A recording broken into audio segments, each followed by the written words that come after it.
আসসালামু আলাইকুম রহমতুল্লাহ। আশা করি আল্লাহর রহমতে সবাই ভালো আছেন। আমরা অনেকেই আছি যারা দেশে অনার্স এবং মাস্টার্স কমপ্লিট করেছি এবং আমরা দেশের বাহিরে পিএইচডি করার জন্য আগ্রহী। সো আজকের এই ভিডিওতে আমি আলোচনা করব আপনার কি বাহিরে পিএইচডি করা উচিত কিনা, কি কি চ্যালেঞ্জের সম্মুখীন হতে পারেন, অথবা আপনি কোন ডিসিশনগুলো নিলে পিএইচডি করা আপনার জন্য আরও বেশি সহজ হতে পারে। প্রথমেই আপনাকে পিএইচডি করার উদ্দেশ্য বুঝতে হবে। আপনি আসলে পিএইচডি করতে কেন আগ্রহী? শুধুমাত্র অন্যের দেখাদেখি নয়, বরং আপনার উদ্দেশ্য পরিষ্কার করুন। আপনার পাশেরই কোনো ভাই অথবা বন্ধু পিএইচডির জন্য দেশের বাইরে গেছে, তার মানে এই নয় যে আপনারও দেশের বাইরে যেতে হবে। যদি আপনি দেশে খুব ভালো কেরিয়ার গড়তে পারেন, তাহলে সেটাও কিন্তু খুব ভালো একটা ওয়ে হতে পারে আপনার কেরিয়ার বিল্ড আপের জন্য। আসলে বিদেশে পিএইচডি করার অনেক সুবিধা রয়েছে। প্রথমেই যেটা বলা যায় সেটা হচ্ছে উন্নত গবেষণা।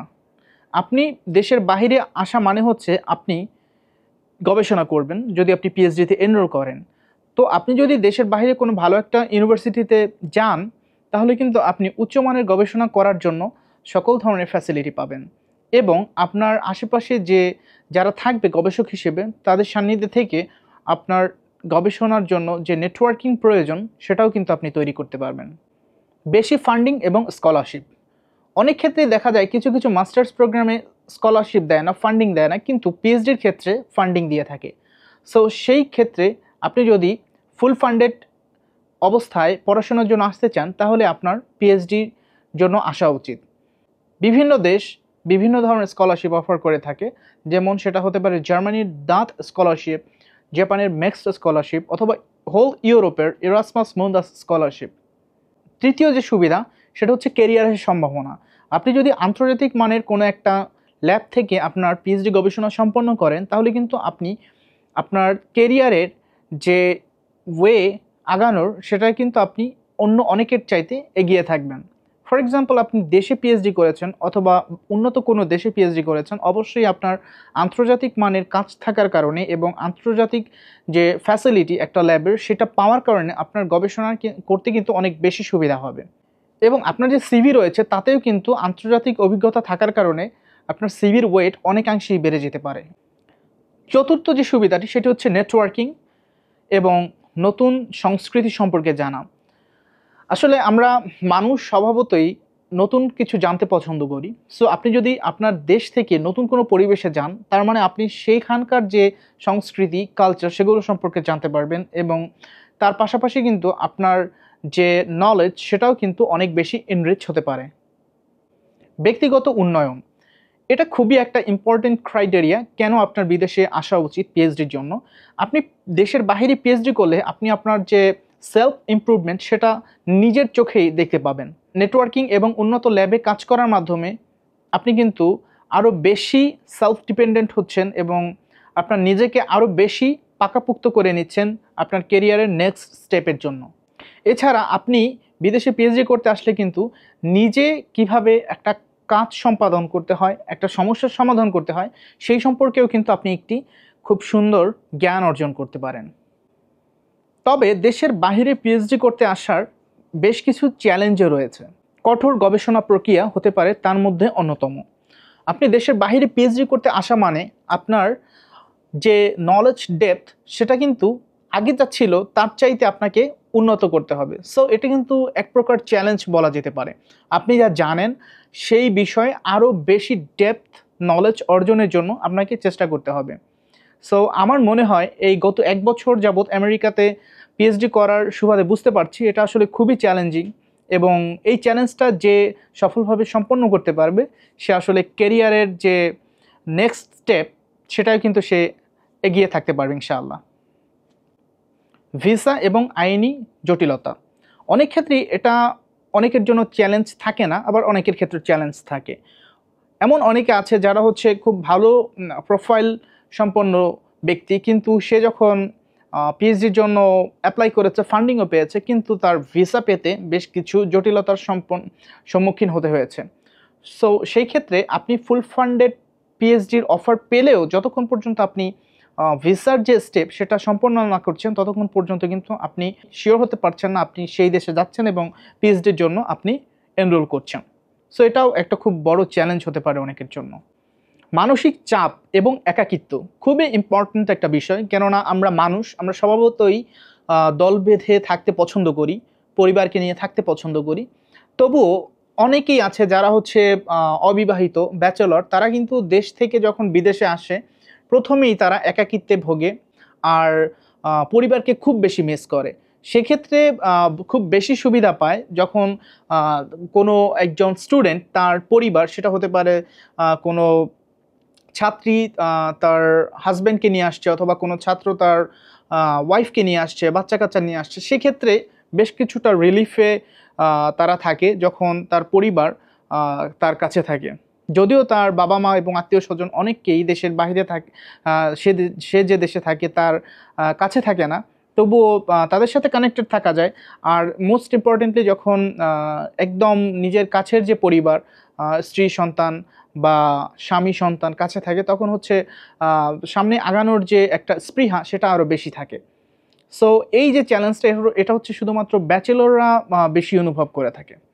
জীবনযাত্রার খরচ, এটা খুবই ইম্পর্টেন্ট একটা বিষয়। আপনি যদি পিএইচডির জন্য দেশের বাইরে আসতে চান, তাহলে কিন্তু আপনাকে অবশ্যই ফুল ফান্ডেড স্কলারশিপ ম্যানেজ করে তারপর আসা উচিত, যদি আপনার ফাইন্যান্সিয়াল স্টেবিলিটি না থাকে। আর যদি আপনার ফাইন্যান্সিয়াল স্টেবিলিটি থাকে, তাহলে কিন্তু আপনি ফান্ডিং না নিয়েও আসতে পারেন, অথবা পার্শিয়াল ফান্ডিং নিয়েও আপনি যে কোনো দেশে মুভ করতে পারেন। আপনার ফুল ফান্ডেড স্কলারশিপ থাকার প্রয়োজন এই কারণে যে আপনি এখানে থাকার জন্য যে খরচ, এখানে টিউশন ফি এবং চিকিৎসার যে খরচ, সব কিছুই কিন্তু আপনার যখন একটা ফুল ফান্ডেড স্কলারশিপ থাকবে তখন কিন্তু তার ভেতরেই আপনি সব কিছু কভার্ড পাচ্ছেন। ফর এক্সাম্পল, আপনার যদি ফুল ফান্ড স্কলারশিপ না থাকে, সেটা কিন্তু কিছু কিছু ক্ষেত্রে খুবই ক্রিটিক্যাল হতে পারে, কেননা অনেক ক্ষেত্রে দেখা যায় অনেকে অসুস্থতার কারণে যখন মেডিকেলে যায়, তখন হেলথ ইন্স্যুরেন্স না থাকলে অনেক বেশি খরচ দেখানো হয় হসপিটাল থেকে, এবং সেটার ব্যয়ভার বহনের জন্য দেশ থেকে অনেক ক্ষেত্রে অনেক বেশি পরিমাণে টাকা আনতে হয়, অথবা অনেক বেশি সমস্যার মধ্যে পড়তে হয়। সেই ক্ষেত্রে যদি হেলথ ইন্স্যুরেন্স থাকে, ভালো মানের হেলথ ইন্স্যুরেন্স থাকে, আমি জানি ইসলামী হেলথ ইন্স্যুরেন্স উচিত না, কিন্তু যেহেতু আমরা এটা হেলথ ইন্স্যুরেন্সের জন্য বাধ্য, সেই ক্ষেত্রে হেলথ ইন্স্যুরেন্স যদি আপনার কভার্ড থাকে, তাহলে আপনি অনেক ক্ষেত্রে রিলিফ পেতে পারেন ইনশাআল্লাহ। যেমন ধরা যায়, এখানে আপনি একটা মেডিকেলে যে কোনো একটা নর্মাল টেস্টের জন্য গিয়েছেন, সেখানে আপনার হাতে বিল ধরিয়ে দিল $1000। তো আপনার কিন্তু হেলথ ইন্স্যুরেন্স থাকলে দেখা যায় যে $800 $700 পরিমাণ অনেক সময় কভার্ড হয়। সো এখানে কিন্তু আপনি বেশ কিছুটা রিলিফ থাকতে পারেন, এবং আপনার যে মেইন কাজ বাহিরে আসার, সেটা হচ্ছে গবেষণা করা, সেটাই কিন্তু আপনি মনোযোগ সহকারে করতে পারবেন। সো এটা আরেকটা খুব ইম্পর্টেন্ট চ্যালেঞ্জ। বিদেশে পিএইচডি করার আগে যা বিবেচনা করা উচিত, এই অংশে খুবই ইম্পর্টেন্ট কিছু ব্যাপার নিয়ে আলোচনা করতে যাচ্ছি। প্রথমত যেটা ইম্পর্টেন্ট, সেটা হচ্ছে দেশ নির্বাচন এবং ইউনিভার্সিটি নির্বাচন।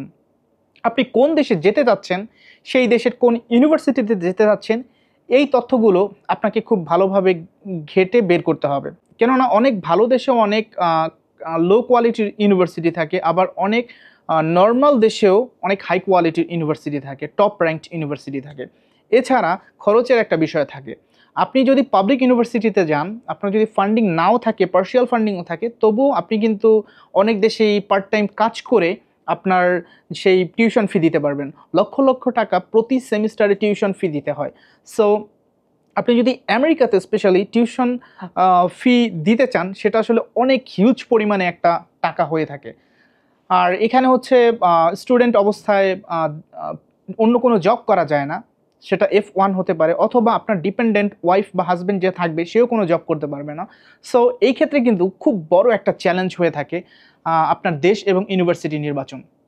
ফর এক্সাম্পল, আপনার যদি ফান্ডের অবস্থা বেশি ভালো না থাকে, ফুল ফান্ড না পান, তাহলে অবশ্যই আপনার ইউরোপের কোনো দেশ চেষ্টা করা উচিত, কেননা সেখানে গেলে কিন্তু আপনি ফান্ডিং কম পেলেও আপনার কিন্তু বেশি কষ্ট হবে না। আপনি পার্ট টাইম জব করতেও যদি কষ্ট হবে, যেহেতু জব করা দেন পাশাপাশি পড়াশোনা করা, ফ্যামিলি মেনটেন করা, সব কিছু কিন্তু অনেক বেশি কঠিন একটা প্রেশারের ভিতর দিয়ে আপনার যেতে হবে। তারপরেও আপনার যদি কানাডা অথবা ইউরোপের অনেক দেশে আপনি পড়াশোনার জন্য যান পিএইচডির জন্য, তাহলে কিন্তু সেটা অনেক ক্ষেত্রেই আপনার জন্য সহায়ক হবে, কেননা আপনি অন্তত পার্ট টাইম জব করে কিছুটা ইনকাম করে আপনার যে সেই টিউশন ফি সেটা কিন্তু আপনি দিতে পারবেন।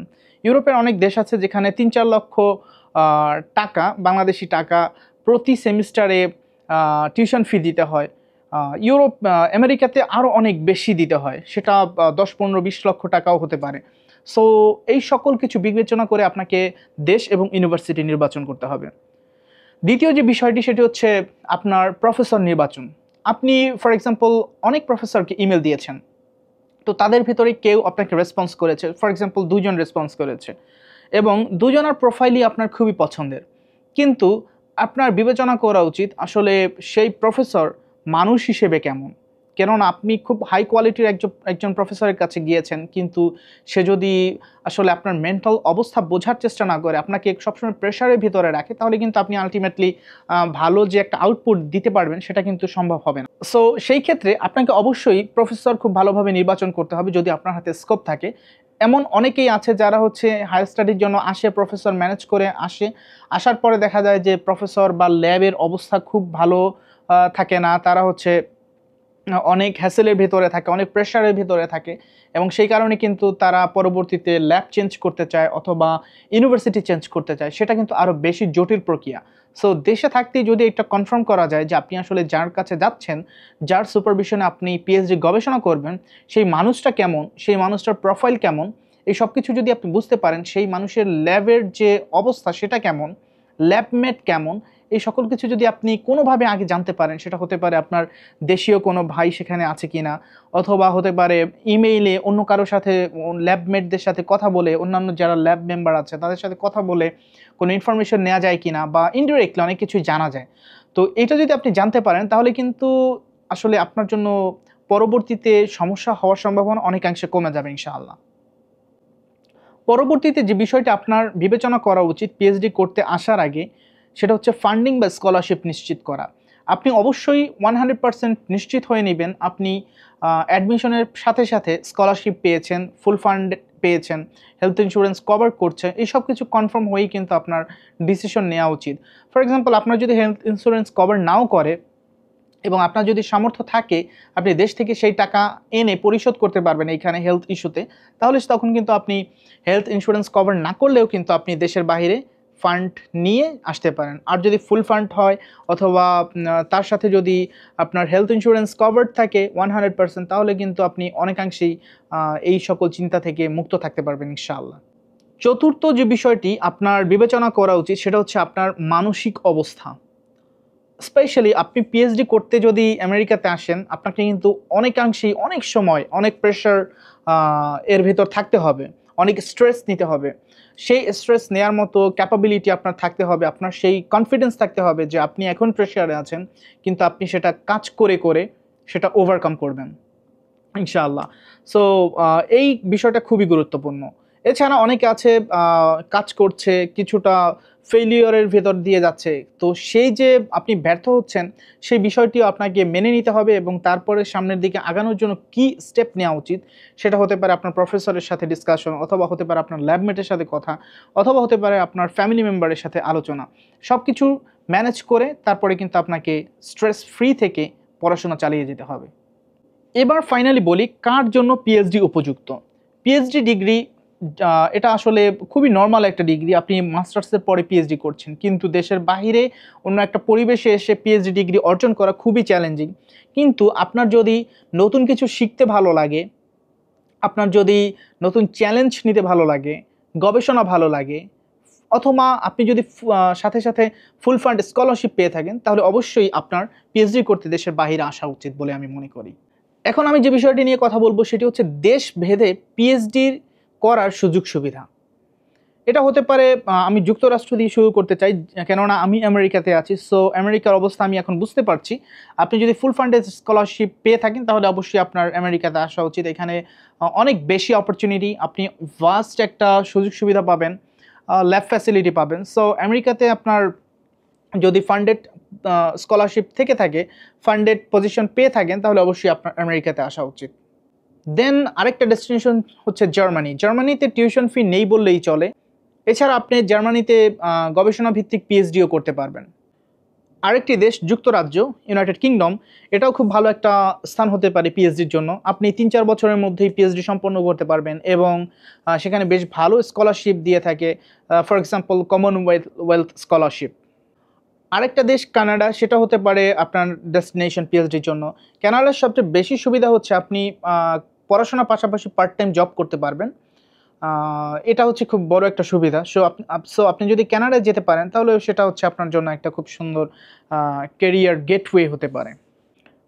এছাড়া আপনি কানাডায় গেলে কিন্তু স্থায়ীভাবে বসবাস করার যে সুবিধা, সেটা হচ্ছে কম্পারেটিভলি আমেরিকার চাইতে খুব সহজেই আপনি ভোগ করতে পারবেন ইনশাআল্লাহ।